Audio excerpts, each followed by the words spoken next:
Welcome to Politicking as Usual, your favorite place to be for all type of political talk, sports talk. It's your favorite morning show that comes on in the afternoon where we talk about last week, this week, because what's the best nation in the world? Procrastination. And I'm going to be joined by the rest of the PAU crew a little bit later, but we couldn't go on. We couldn't come back from our Vegas hiatus without having the man, the myth, the icon. You know him from our highest rated episode where we talked about Trump, among other things, and we couldn't come back from hiatus without him. The one, the only Cameron Cowan. How you doing today, brother? Hi, Sean. How are you? Oh man, it's another day in paradise here in the den. We were just talking before we went on air. I'm just coming back from Vegas. I'm tanned. The beard is black now. It's no more gray beard. I'm feeling refreshed, man. So, how has life been Yeah. treating you since the last time we chatted? Well, I have changed coasts. I was in Seattle. I am now in Wilmington, Delaware. So I am tri-state area adjacent. Um, so I am very excited to. I'm like 10 minutes from Philly, so I'm really enjoying being tri-state area adjacent and getting used to all of this and having real weather again, real seasons, but also sun. I miss the sun. It's nice. Coming from So Seattle, yes. Delaware is pretty sunny coming from Seattle. Absolutely. yes, everyone's kind of like they're kind of like you moved there for the weather, and I'm like, you don't know what it's like to live in the Pacific Northwest, now do you? So that's probably been the biggest change at this juncture. That microphone is too far away. Let's move it over there. Um, but yeah, so that's the biggest change, and this year on the Cameron Journal podcast, we've had a ton of new authors. We've had some great episodes of the News Hour. And I just finished season 3, which was a special all about fashion and how fashion moves the world. So that's kind of what has been happening. But yeah, so the world has also been very busy. We'll get into that in a minute. Absolutely. Well, congratulations. Welcome to the East Coast. You're in the DMV now, so we're gonna have to link, man. We're gonna have to do something in studio. Philadelphia is one of my favorite cities, so maybe we'll link somewhere there and do something for Absolutely. sure. But Absolutely. yeah, you're absolutely right. We've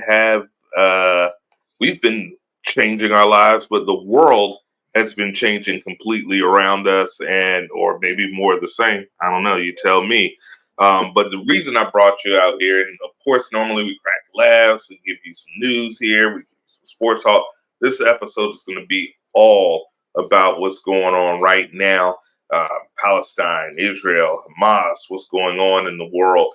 And I thought there couldn't be anyone better because I know some things, I know some things. I'm a little bit more than a novice, but obviously, I can't think of a political mind sharper than Cameron Cowan. He's dedicated a large portion of his life. So he was so gracious to share his time to give us that don't know exactly what's going on. We're just seeing the news drop. We're seeing artists. We're seeing famous people. We're seeing people on X, Twitter, whatever the hell you want to call it this week, going out and making comments, making statements. And it seems like the world is, if you say one side, that could be the end of your career. If you say the other side, that could be the end of the career. It's a dangerous, dangerous time.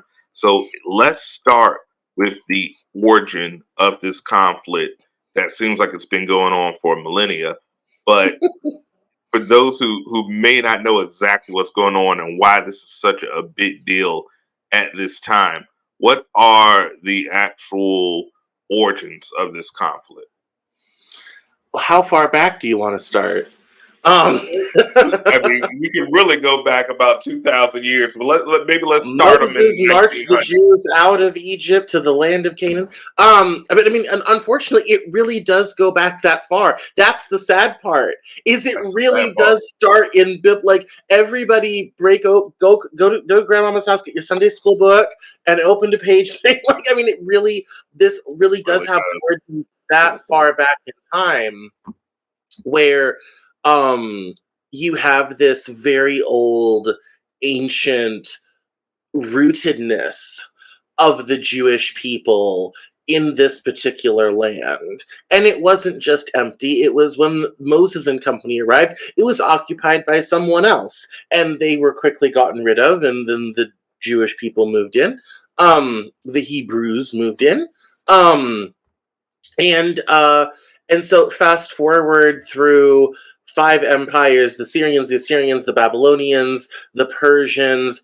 All it's a crossroads. It's on the eastern end of the Mediterranean. If you want to go south down to Egypt, which was a major player in the ancient world, or out to the Arabian Peninsula, you have to pass through what we now call Israel, which at that time was called Judea. So the Greeks had to pass through there, the Romans, all this type of thing. At the destruction of the last temple, which was under Titus in 79 AD, this began the modern period of diaspora, and the rise of the rabbis, and the Jewish religion took on a different form without the temple. After the fall of the Roman Empire, of the Eastern Roman Empire, um, you had when the year 1000, you had Arabic, by this time Islamic, um, by the Saracens, rule over this particular area, and that Islamic Arabic rule would continue from about the year 1000 until 1919 at the collapse of the Ottoman Empire, when the territory was made a British mandate. By this time, the Jewish people had spread throughout the world. There were Jews in Europe, there were Jews in America. Anti Semitism had been off and on in Europe throughout, I would say, the end of the Roman Empire to the modern era. In Rome, they locked them in this ghetto for 300 years. There were various and sundry professional restrictions, which is why a lot of Jewish people entered into medicine, law, and banking. One of the reasons Jews did banking is because it was the Pope at one time said it was illegal for Christians to charge each other interest, so Jews did it because they weren't Christian and they could charge interest. You had this sort of tenuous relationship, but there were good times and there were bad times.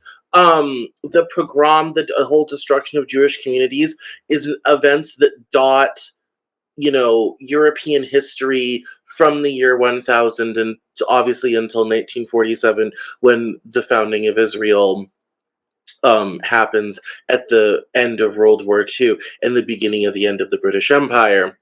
And so you have this long-standing, back to antiquity rootedness of Jewish Israeli identity in this land. A lot of the people who are there now are descendants of people who were escaping the Holocaust. Migration of German Jews began in the mid 1930s.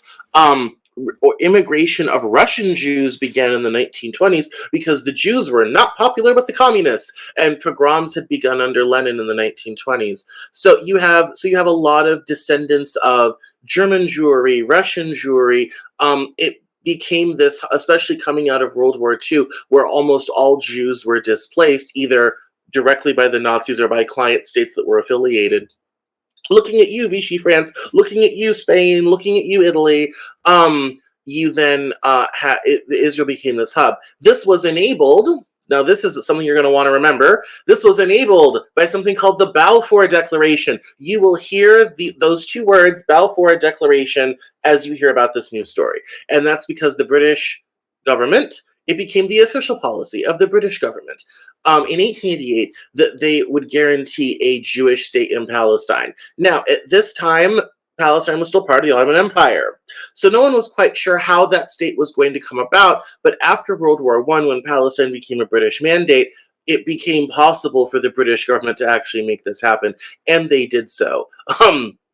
As the Jewish state was being formed in 1947, there had been various and sundry terrorist acts and this type of thing that had happened against the British, and so the British were on the one hand fighting local militias while also giving military bases and equipment to those local militias to form the state of Israel.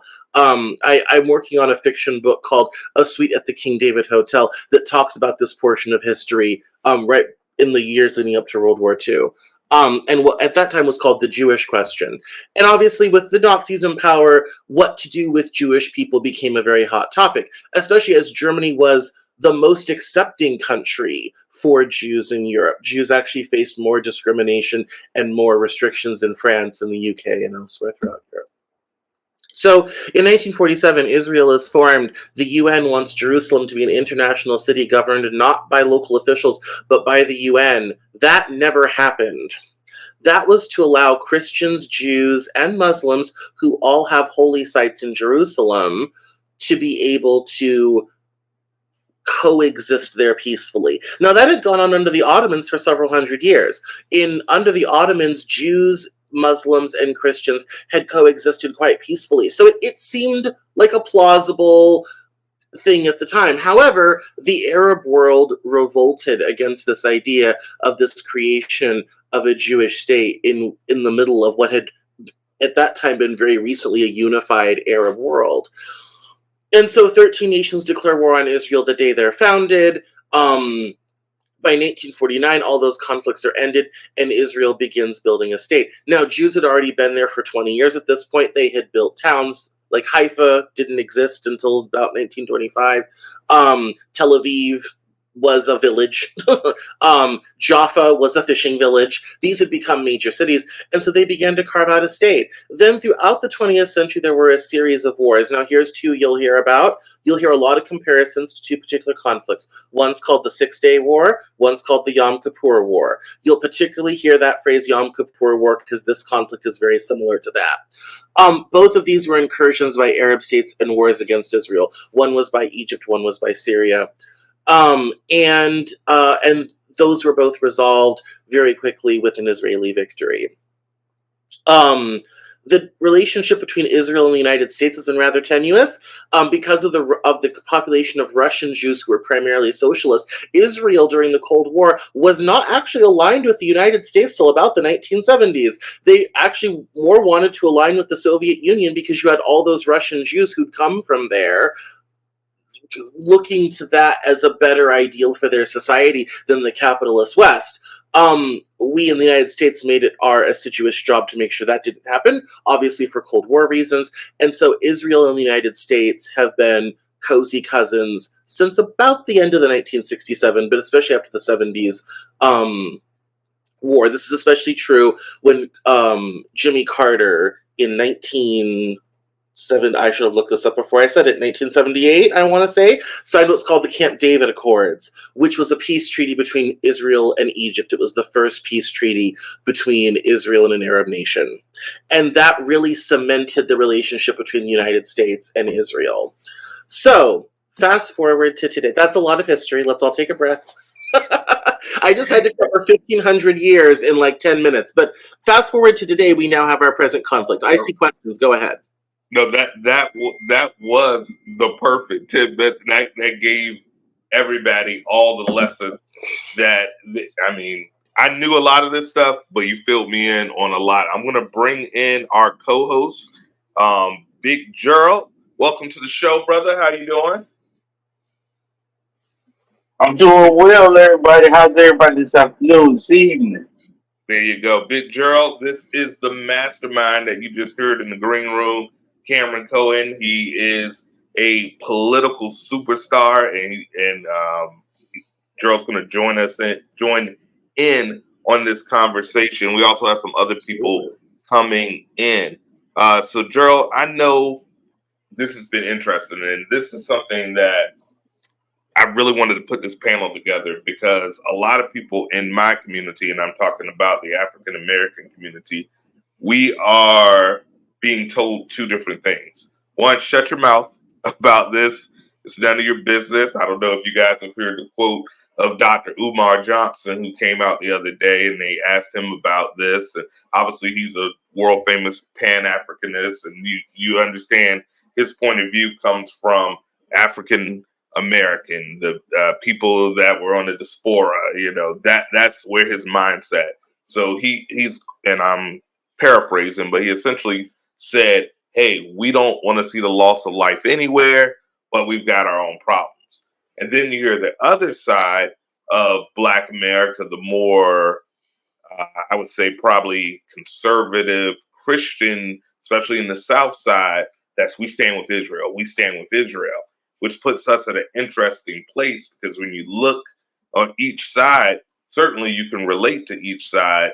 So Gerald, what would be something that you would maybe curious about? Because I know you know some about the situation, but me and you would both be in the novice class. What is something that you would be curious about on where this conflict leads for us here in the United States? Because obviously the world is a small place. Everything trickles up or trickles down, however you want to say it. This obviously can somehow have an impact on us. What do you have maybe for Cameron that you would think is something that you would like a little bit more info about? After listening to Cameron when I was in the green room, I guess one of the main questions I would ask is, well, but because of the relationship between Israel and Egypt, was that one of the main reasons why that border wasn't open for those that were trying to flee Gaza to go into Egypt? Yes. So there's two reasons for that. One, Egypt does not like the Palestinians. Here's the thing about the Palestinians. They are not liked by other Arab nations. And that's one of the reasons why Egypt did not open its border for the Palestinians to leave. Two, the leadership in Egypt is barely clinging to power. Back in the Obama years, we had the Arab Spring and we had massive government upheavals all over the Middle East, including in Egypt. Um, no Egyptian government has been very stable since then. That was about a decade ago. And so Palestinians tend to be a bit violent. They tend to not be very welcome. And they tend to get marginalized a lot. And as we know, that leads to crime. We need to look no farther than our own community to understand how that works. And so Egypt doesn't want that. And Egypt also knows you're going to have members of Hamas and Hezbollah in the crowd. They don't want terrorists in their country anymore than anyone else does. And the Muslim Brotherhood likes to have that be a one organization show. So they don't want extra people coming into their country, and so that is why that's kind of the two reasons why that border is closed. Egypt and Israel have enjoyed a rather positive relationship since the Camp David Accords. They have kind of traded land back and forth to kind of keep that relationship going. Israel definitely, that's what they say. Egypt helps Israel create the open air prison conditions in Gaza because they will not let people from Gaza into Egypt. They control the other half of that border. So in that way, Egypt has a certain complicity to what I call the apartheid state that Israel's been running for about the last 20 years. Because even if you don't live in Gaza, even if you're a Palestinian with a passport or with a job, and I do know some people who are in that situation, you are still treated like a second-class citizen. It's South Africa, 1994. If you're Palestinian living in Israel, you can't vote, you have fewer political rights, you have fewer legal rights, and in many cases, you can't leave Gaza or you can't leave certain portions of the West Bank that are behind a wall, and the chances of Israel coming in and bulldozing your house for a new housing development because you're inconveniently in their way is very high. That has been going on. If you look at maps, the amount of land occupied by Palestinians is, shrinking faster and faster by the year. I mean, you think redlining in this country was bad? Has nothing on what happens to the Palestinians. I mean, I wish I had the graphic where they showed 1947 and it's color coded Yeah. for Israel. Obviously, it's all, let's say, green. Then, of Yeah. course, originally it's supposed to be, we're going to split this 50-50. And then we mentioned after the Six-Day War, and then all of a sudden, and now it's like a dot here, a dot. I don't think we'll Bearing in be mind, wrong to say Israel's about the 99%. same. Right, Israel's about the size of the state of New Jersey. So imagine if you took, let's say, all the black people in New Jersey and made them only live in the city limits of Trenton.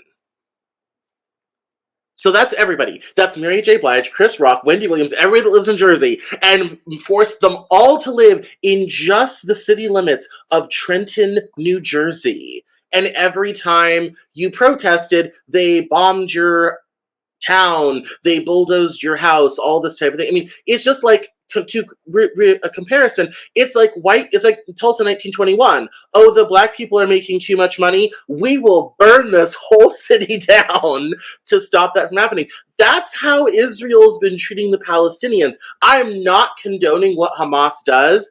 Let me be very clear. Hamas is one of the world's leading terrorist organizations. They are ruthless. They are the clan of the Reconstruction has nothing on these people, okay? Like they're genuinely awful, and Hezbollah is worse. But you can understand, given how Palestinians have been treated, why violence would break out when you have a group of people who have lived there for thousands of years, or at least 1,000 years, and have been basically dispossessed from their homes and their land within my grandmother's lifetime. And that's the other thing. This all started, my father was born in 1947. My father's 75 years old. Everything I've told you from the start of the nation of Israel to our present conflict has happened in my father's lifetime. So a lot of the people who've been the people that were displaced in some cases are still alive. Like they haven't passed on yet. And so this has created this problem and this conflict. It's a really fresh wound, and it's tough Absolutely. because I think everyone on this panel, no one wants to see bloodshed, no one wants to see violence. That's just human nature for the most part, and I think we can agree on that. And as you mentioned, Hamas is terrible. No one is condoning it. Terrorism is terrorism is terrorism, and that brings up to this question. We've seen the things that Hamas has done, but we hear equal reports, it seems, on some of the things that Israel's done. Now, obviously, we live in a propaganda generation where it's easier than ever for images to be faked, for audio to be faked, for things to be faked. And obviously, some of these stories have been proven false. I know Biden had got on there and he had made some quotes, and then there was some changes. Oh, this is what he heard, and then this is not true. So obviously, there's a lot of misinformation, but there's a lot of true information out there. I hate to seem like Trump when I say on both sides, but has there been war crimes committed on both sides? Because it seems like there's definitely been some atrocities going on both sides of this conflict. No, on the Israeli side, you have the mass displacement of 1.1 million people who were given 48 hours to leave North Gaza. That is in contradiction of the Geneva Conventions. On the Hamas side, you have the attack, obviously, of the rave. You have the beheading of the babies thing, which is a thing depending on who you ask, but based on what I've seen, there is some validity to that. On the other side, you have things like the bombing of the hospital that was really the bombing of a parking lot that Hamas did to themselves by one of their rockets went where it wasn't supposed to. The hospital's fine. The parking lot, don't park there. But like the hospital is fine.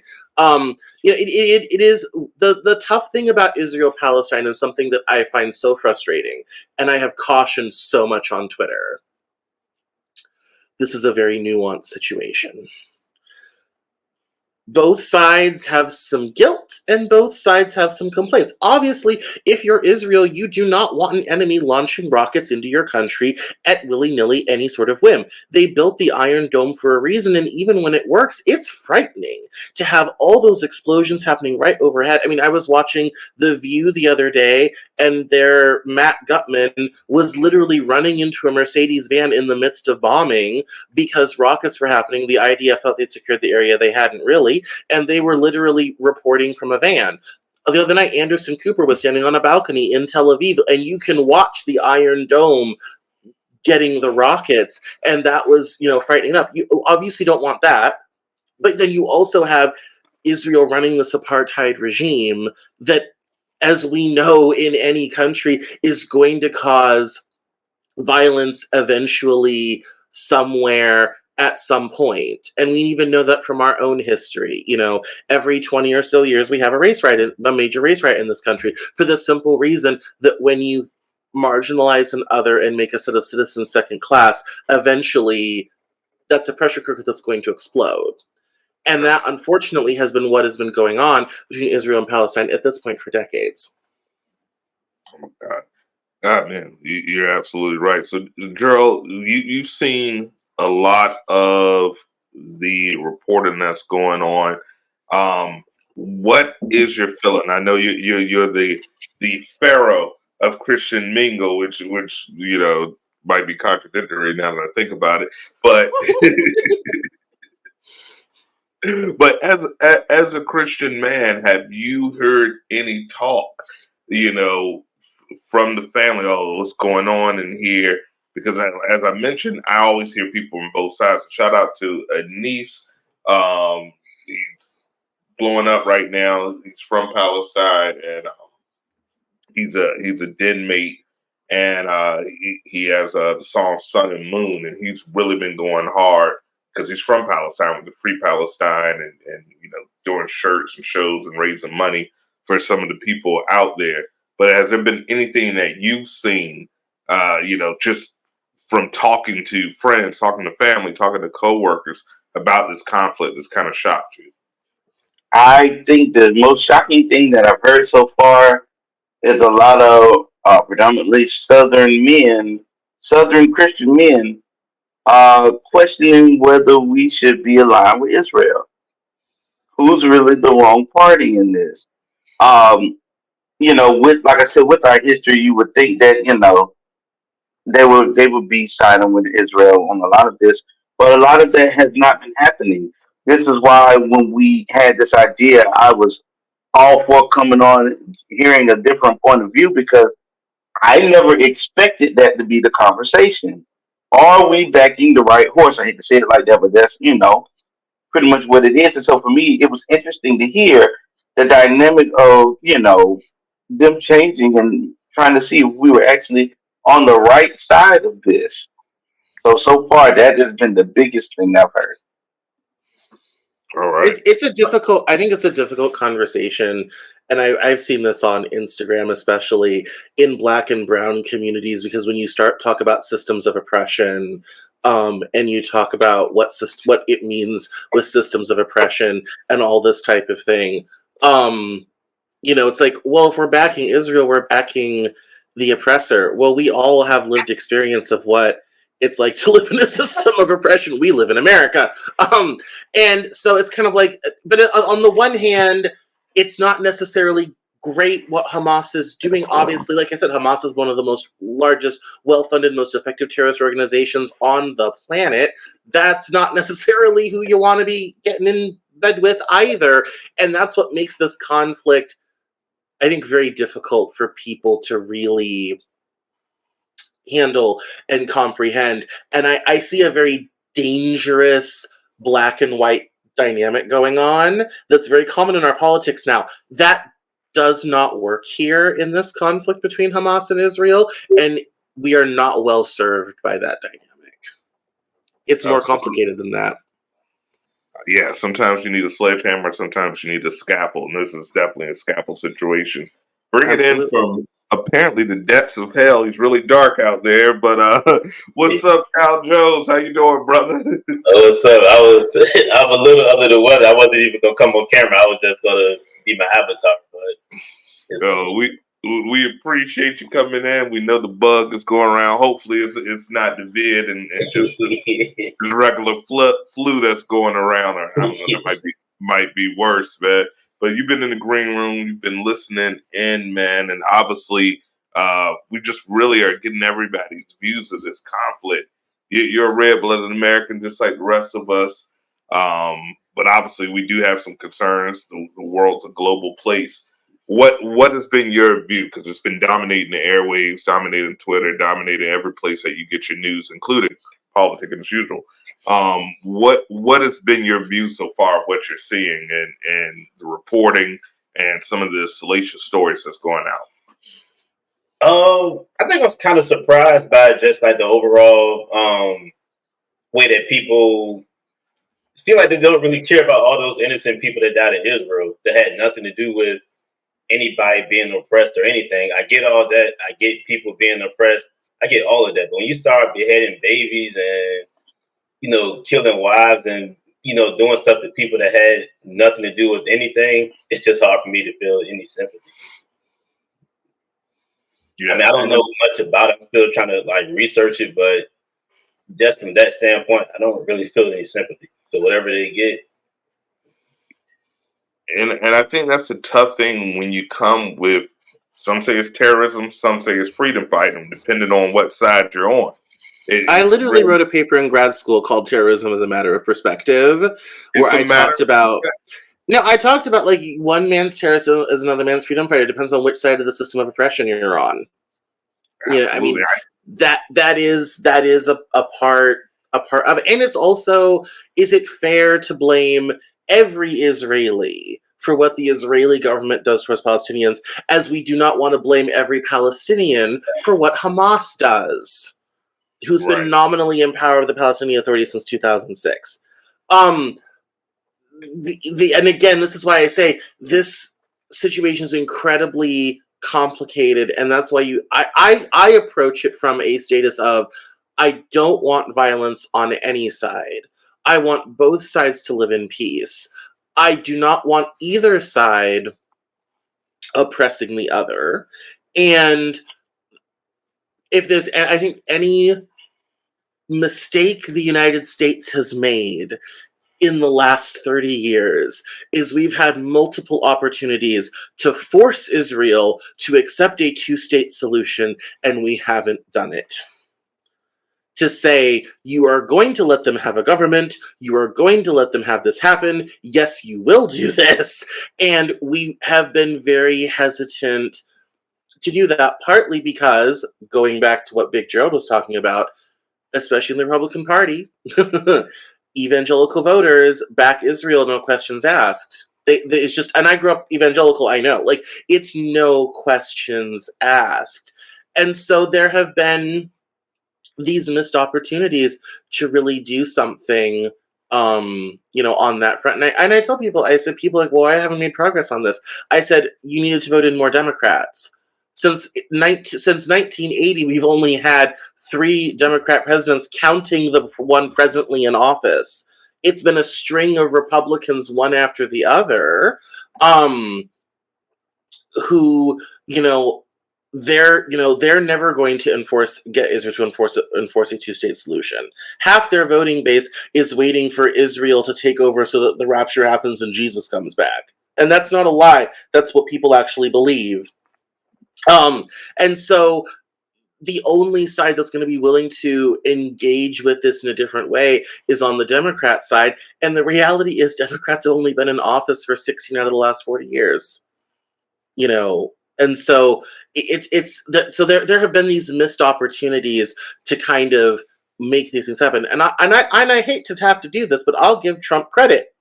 He sent out his son-in-law, Jared Kushner, to create the Abraham Accords. They spent most of their time in office flying around the Middle East, kind of trying to patch things up.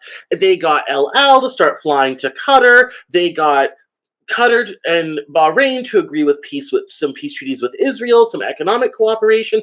At the beginning of our present conflict, Israel and Saudi Arabia were about to sign a major peace treaty. Now, if you had told anyone in my field 10 years ago that Riyadh would even think of signing a treaty with Tel Aviv, we would have laughed in your face and said, "What are you on, and can you give me your dealer's number?" Like, nobody would have believed that would ever happen. But that was, they were ready for Bin Salman to come in with the book and sign the treaty and shake hands and all this. I mean, that was what we were at the precipice of.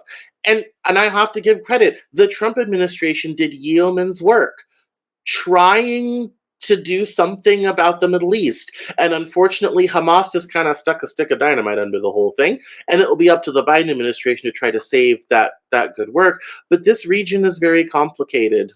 And that's why I say, you have to understand the British mandate system, the French mandate system, what happened with Syria, Lebanon, Jordan, Israel, Egypt, and the dynamics between these nations to fully understand the inter-regional issues. And if it feels overwhelming, that's okay. I spent 2 years in grad school studying this. There are people that spend their whole academic careers on this region.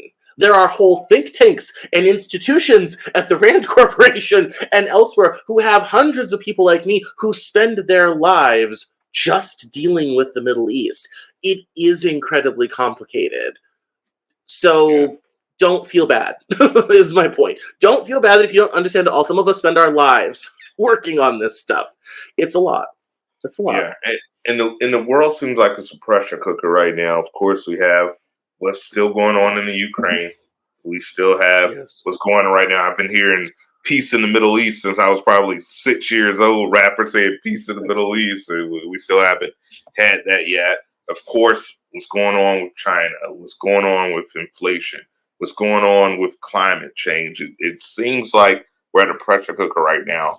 Is this particular conflict, is this what's potentially leading to World War III? Because it seems like all roads end up a World War III. It seems like all we need is Iran to get involved, and we're right there. The chess pieces are in play. Is this the end game? Are we leading to World War III? Well, I guess I'll start. This is the sobering portion. I sincerely hope it does not. But history is not in our favor. When we look at major conflicts, this is how they start. Remember, World War I started because an idiot named Gavrilo Princip, who was drunk and having espresso, shot Archduke Ferdinand of Austria and started World War I. The other assassin who was supposed to kill him, his gun jammed. And if Gavrilo Princip had just stayed in bed, hungover, World War I might not have happened, or it would have happened the way it did. But unfortunately, he got motivation and coffee, and, 2 million dead later. And so, unfortunately, this is how it starts. It's very concerning when the Department of Defense sends 2 of 11 aircraft carriers to the same conflict. Bearing in mind, we've sent no carriers to Ukraine. We've just loaded them down with money and equipment and sent them on their way. For this conflict, we have the Gerald R. Ford and the Dwight D. Eisenhower in the Mediterranean on scene, ready to go. There are 2,000 Marines who are currently being trained and readied in the event they need to deploy. This is when we talk about great power politics and escalation, fancy political science terms. This is unfortunately how it starts, very regrettably. So I have to say, given the geopolitics of Russia and Ukraine, now we have Israel and Hamas going. Hezbollah is bombing northern Israel from Lebanon. And so the IDF is facing really a 2-front war between trying to invade Gaza in the south and hold back Hezbollah in the north. Yeah, unfortunately, this is how it starts. Now, we managed to escape a global pandemic without starting a war. I did an episode on my podcast a year and a half ago called Opioids, Pandemics, and Wars. Opioids, Pandemics, and Wars, where I talk about the Opium Wars and how conflict starts. And it's amazing that we didn't have a war with China over COVID. In another day and time, that would have been a war. Not that long ago, that would have been a war. But we managed to escape that with sanity, cooler heads prevailed, all this type of thing. I know the State Department and the Biden administration is probably working night and day to contain the situation, but it's hard. It's really hard. I wish I could offer you more hope. I really do. But it doesn't look good out there right now. It really doesn't. All you need is one more player to get involved, and it's going to be a problem. And given that DoD thinks they don't just need one ship that can destroy a whole nation in an afternoon, but needs two, should give you all the messaging you need about how confident the Pentagon feels about this conflict not expanding. They want to be ready for whatever is going to happen, and based upon what they have in place, it looks like it could get bad. So we're moving to Vegas tomorrow, guys. I feel like we should cancel those 401ks and get the hell out of here and put it on the slots on one chance. What do you think, Big Joe? Are we headed? Seems like I hate to admit it, but we go from, you look at Franz Ferdinand and you look at time, you look at history, and it tends to repeat itself. And I mean, to say it in the most civilized way I can, shit's looking rough out here. What do you think we're at, Gerald? Do you think cooler heads will prevail? Do you think the threat of global annihilation will allow people to come to the table and actually do a two-party state that it was supposed to be in the beginning, or you think it's just pressure cooker? This time is up. I believe that this pressure cooker is at the end of its cook, and someone's about to pop its top, because not only with all these conflicts we have going on, we are quietly as a nation walking right into a recession, very quietly. So not only do we have all this going on outside of here, we're having these hardships among Americans right here at home. And to top it all off, or the icing on the cake, we're in a political upheaval where we can't pick a House Speaker, you know, instead of putting provisions in place in order to help the American people, because it's going to start getting really rough really soon. Everyone's either arguing or they're out. They're on the break. And so nothing's really getting done here. So while I applaud the Biden administration going over and standing in solidarity with Israel, a lot of people are like, well, with everything going on at home right now, why would you do it? So, and that's normally how it starts. Big wars bring bigger problems back home. You're pulling away people from factories in order to help the boys overseas, and then prices go up, things go lax. So I believe so. I believe with the political climate we have right now, with everything going on, like you said, these two wars on this front, we're at the precipice of something bad happening, and all out war seems to be the only outcome. Well, that's two for two. Cal, bring us some light, man. Please help us, or tell us how you feel. I'm getting real sad here today. I don't see it happening. I know we say that history repeats itself, but we forget a lot of stuff. First thing, we didn't have social media back then. Secondly, in countries like the U.S. and whatever, you have a lot of patriotism or whatever. They don't really have that. So I don't think if we go to war, you know how usually people get behind the country when we go to war? I don't think that happens. I think you have so many people that'll speak out, and if we can connect with other people from the world that'll speak out from their countries, I just don't see it happening. And those two warships, I don't think it's necessarily for war. I think it's necessarily to let other countries know you must have forgot who we are. Like, so many people have been picking at us and picking at us, and the U.S. keep turning, Russia do little things. China fly little, planes over the Pacific or whatever. Korea or whatever, like all these countries they keep picking, we just keep turning out, turning away. I think we're about to flex our muscle, like, I must have forgot who we are. Go ahead and hop in this war if you want to, and we'll show you who the U.S. is again. I think so many people think they're caught up. You know how sometimes you gotta be like, you must have forgot who I am. And I think that's what the U.S. is doing. They flexing their muscle again. Yeah, that's a good point. We always talk about military spending, and regardless of who's in office, we outspend the rest of the world by what's Billions. what's something like 4 times, 5 times. 4 times. Yeah. Yeah, I We know spend more than the something next 5 nations combined, including China. Yeah. exactly. So, like, yeah, we may not have as many soldiers per capita as China, but God knows we got enough bombs for every man, woman, and child on this planet.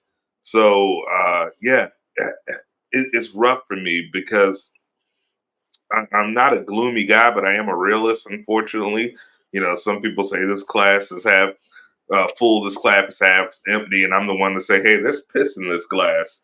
That's kind of my energy, and I'm looking around, and I'm like, "There's piss in this glass, and we might not want to drink this lemonade." So it's rough for me. Um, I'm always I've always been for, I feel like I'm the Che Guevara of my friend groups. I've always had a little bit more rebel attitude in me, and I can certainly understand for the innocent Palestinians not co-signing for any type of terrorist group at all, because, like Cal mentioned earlier, it's hard to have sympathy when you see such horrific acts. Even if the cause is right, the way that you're acting out to get what you want, it's hard to get behind. But also, none of us have grown up in a place that's, even though obviously America's not, peaches and cream, it's still, we don't see tanks outside our windows. We don't hear bombs going on over in maybe some areas in Chicago. But for the rest of the country, we don't we don't see that. So we don't really have a grasp of what it's like to stand in bread lines or see parking lots blown up right in front of us. It's not a reality that any of us have in the United States. But I mean, I love all of you guys' views. So I have one more question for the panel before we end tonight's episode. And Cam, once again, man, you are a stellar guest. Thank you, thank you, thank you, thank you so much, because we can't have a Politicking as Usual episode this deep about someone that actually knows what the hell he's talking We need to about. bring Cam on as a regular, man. Anytime, anytime. So this is my final question to you, Cam, and for the rest of the panel.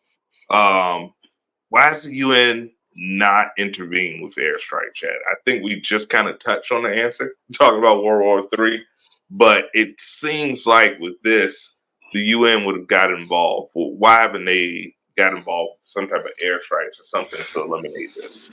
Well, you know who also answered this question today is the Chinese ambassador to the United Nations. This, because of the hospital thing, did not make the headlines.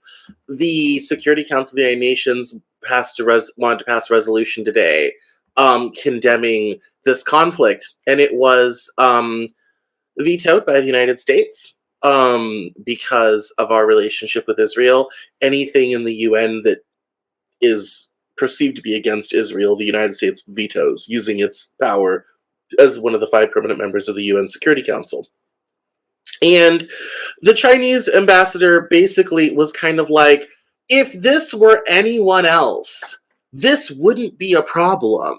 But because it's Israel, the United States is going to say no. All this sort of thing. And he took the council to task, and some of us would say rightly so, on this very matter of why we don't have some UN intervention. Here's the problem: who would you bomb? Let's compare this to Bosnia, Kosovo. The job of UN peacekeepers in that situation was to protect the civilian population so the combatants could continue to combat while the safety of the population was there. That operation was led by a complete idiot from France, whose name I forget at this moment, which is good because we needn't remember it. This complete French, this general was a complete idiot. And it didn't. They didn't stop a genocide. They didn't stop Srebrenica. It was generally considered to be a bit of a failure. And people would say, oh, and a lot of the reason we went into that was because we hadn't stopped what happened in Rwanda 3 years prior. So there was some guilt there. In this situation, who are you going to bomb? if you're going to bomb Hamas, you needn't bother. Israel's doing that for you. You're going to ask Western powers to bomb Israel? Who's nominally an ally of the United States, and it's usually the US that would be supplying the planes for that bombing to occur. But if the US won't do it, who's going to do it? The British? Probably not. The French? Doubtful, not based on what Macron has said. The Turks? I guess, but they're also a NATO member. That's one phone call from Washington to Ankara. That's going to get shut down. So, in this way, because of the geopolitics, the UN can't really do anything. This is one of the chief weaknesses of the UN as an institution, is in a moment where you have a global security problem, it can't really act because of the geopolitics of the members of the Security Council. Why do you think we haven't seen resolutions against Russia and Ukraine? Because Russia is a permanent member of the Soviet Security Council and can veto that. This is when you can get all 5 of those countries to act together, the UN is so effective. Kosovo, Bosnia. When one of them is involved in the conflict, the UN as an institution completely breaks down. So that was a very long answer to your question. Is that the corollary basically is, yeah, you could, but who would you bomb? Good point. Cal, Big Joe, any of you guys want to touch in on that, or do you think the UN and Cam really kind of laid it on a silver platter? But do you think the UN should get involved in this situation, or should we stand back and kind of let Israel do its thing, which tends to be our MO when it comes to Israel? I guess I don't know. Sometimes my confusion is, why do Hamas or whatever or other organizations get to play by a different set of rules? So, like, if Israel bombed them, they got to play by a certain amount of rules. Civilians can't get killed and all this and that. And people feel sympathy for if Israel bombed them. But if Hamas do it, anybody can get it. So I don't know if, like, the U.S. don't want to mess with that either, because they know Israel is breaking, like Cam said, all types of rules and all of that. So the U.S. is like, we're gonna stay out of it, because Russia was just doing the same thing last year. The Ukraine, they were killing civilians. I don't remember China hopping in and bombing Russia. Matter of fact, China just said we're staying out of it. So I don't know why they got these expectations of the U.S. now to do something to Israel. It almost seems kind of the same to me. Russia just invaded it. Yeah, I mean, we're definitely not going to do any Israel. There's a quote that they showed, I want to say from the 80s, looking at the follicles on Biden's head at the time, I'm going to say the 80s, where he said, if Israel didn't exist, we'd have to make an Israel. We'd have to make an Israel. And I think that's the one thing. Israel is a beacon in the Middle East for the West's interests. And at the end of the day, we're going to look at our interests as a country and do what's best for a country. And I think all countries are doing the same. But ultimately, at the end of the day, when the rich wage war, it's the poor who die. So prayers, I know we hear thoughts and prayers all the damn time. And for all the innocent people from Israel, from Palestine, because at the end of the day, they're not the ones, doing this. They're just people that are losing their homes, losing their lives, losing their loved ones, man. I pray and hope that they can come to some type of resolution. I'm always a fan, 50-50. They did it in the Bible, 50-50. Just split it down the middle. Obviously, that's not going to happen, but, we'll have some hopes and prayers. So, guys, I want to go around and give everybody an opportunity to not only just once again give their names, but also let the people know. Go right ahead. I want to ask Cam something, because it's something I've been thinking about. Of course. If Israel, I guess, like you say, I guess they're going to try to do like a on-ground invasion now. You think they're walking into a trap? Because I think they are. Oh, yes. So my master's degree is in international relations with a specialism in terrorism and asymmetrical warfare. So I have studied the military manuals on house-to-house fighting and how to stop an insurgency and all this type of thing. I've seen demonstrations of house-to-house fighting, all this type of thing. A ground invasion in Gaza is extremely unwise.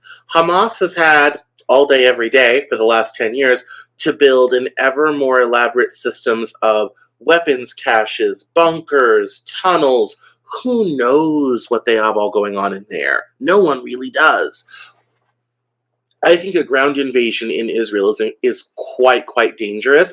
And again, if you want to ask someone who knows about how that can be a disaster, you can call 1-800 the Pentagon and ask how Iraq and Afghanistan went, because we spent 20 years in those countries and got nowhere fast. And yes, and yeah, exactly. And if you and then you can go back and call your grandpa and find out how that went in Vietnam. And it's like we've spent a combined, what is that, 34 years in doing those types of conflicts. They've never gone well. Admittedly, Gaza is only, I think, 140 square mile. It's not very big. It's comparatively small. Like 14 square miles. It's not that big a space, but when you have a group of people who know their land very well, who have set themselves up, who are entrenched, who control, because they're the government as well, who control everything, every resource coming and going, they can sit there and pick you off, put up snipers, bomb your resupply, put up IEDs for your tanks. Again, we did this in Iraq, all this sort of thing. You can do this, and it can just go on and on forever, and it can just be a total meat grinder. I think people in Israel know this is true. There are rumors and reports that there are, because they've called up all the reservists in Israel, there are people deserting who don't want to get involved in the house-to-house, door-to-door war in Gaza against Hamas, because that will just be a protracted meat grinder. So to answer your question, yeah, I don't think a ground invasion of Gaza is necessarily a wise idea. Someone brought up the point today. After 9/11, we got full of piss, vim, and vinegar and invaded Iraq and Afghanistan and spent the next 20 years doing this at tremendous expense. Thousands of lives changed, wounded, or killed. For something when we really needed to bomb a few tents in Afghanistan, put out some strongly worded press releases, and move on with our lives. And so, yeah, I think Israel is walking into a trap by going into Gaza, because Hamas is just lying in wait for them, and they will pick them off one by one. It's a paper I wrote and called... that conflict will attract other people from the region, like Al-Qaeda in Iraq, ISIS from Jordan, and all of a sudden, and you have, again, because of our adventures in the Middle East, you have a whole generation of men who know how to do this very well. And so, and if you think Hamas has not been taking notes on what happened in those things, I have a bridge in Brooklyn to sell you. So it's, yeah, I mean, it is, I think you're right on it. You're right on it. Yeah, it's a trap. It's exactly, what is it from Star Wars? Lando Calrissian. Star Wars. It's a trap. Yes, it's a trap. Yes, I call it yes. the Kevin McAllister effect. When the wet bandits try to break into the house, you see it. Everything's set up for them. You don't go to somebody's house when you don't know what's behind those doors. That's why pros case the joint. That sounds like I'm giving criminal tips. I'm not. Absolutely. Big Gerald, did you have any? I don't know if you can. We can't see you, but I don't know if you can hear us. There you go. Did you have any questions for Cam before we end this episode, man? Because we could stay here all night. I just wanted to say what a privilege it was to actually get to hear you. I know we had talked about it when we talked about putting this together. For me, when it comes to stuff, political things of this nature, I'm always a student, so it's great to learn new things. I appreciate your time, and man, whenever you can, please come back. Politicking for real. That's what we're going to have to call it. Exactly. When Cam's on, it's going to be politicking for real. We don't have to fill the show up with segments that have nothing to do with politics. We appreciate Cam. Please let people know where they can find you. You have a phenomenal podcast that they need to check out. Please check that out. Let them know where they can find you. Yeah, so for the best place to find me is at CameronJournal.com. That's Cameron like my name, journal like you write in.com. And if you want to listen to the Cameron Journal podcast, just click on podcast and find your favorite podcast service and you can listen along. I'm also on YouTube, both on regular YouTube and YouTube Music Podcasts. So you don't have to work very hard to find me. I'm on all the socials. Instagram and Twitter are both at Cameron Cowan, Facebook.com/Cameron L. Cowan, and Cameron Journal on TikTok because I'm trying to be a Gen Z. So, so I'm easy to find, easy to get a hold of, and if you like what I talk about and all this type of thing, definitely like, subscribe, and share with your friends. That's how I grow. So, Thank you, guys. Please do me a favor. This man is a wealth of knowledge. Every time he comes on the show, it just blows me away. It makes me realize how dumb I really am. And that's why we have smart guys like you on the show. Cal, Yes. please let the people know where they can find you. TikTok, Cal Jones 757.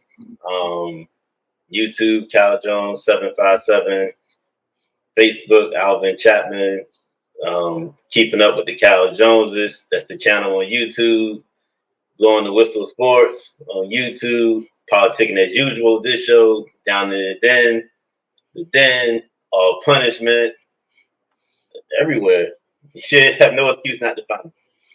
You better follow us. Big Gerald, where can they find you on social media? Instagram, Leroy J1117, Facebook at Gerald Williams. Of course, you can find me in the den with my bros. It's all love. I'm gonna get on this Blow the Whistle Sports. That way, I can quit having my cowboy star taken away from me. Don't send me away. We already won a game now. I need to I do got that. eight. I got 8 jobs. Leave me alone. I'm trying to buy a house. So you need 8 jobs just to keep up with the inflation, but that's another episode. Facts. I see Costco going Nintendo like sponsor. exactly. We did send the check, cut the check. I've been drinking this every episode. So guys, thank you again for a phenomenal panel. Cameron, thank you, sir. Anytime. You're always welcome here. Big Gerald, Kyle Jones, and of course your boy Mars, aka Marlon Beardo, the Bearded Weirdo, the curator of all culture in the Celerosa Casanova. This has been another episode of Politicking as Usual. You know what to do. Like, comment, subscribe, turn your notifications on, and God bless America. We're out.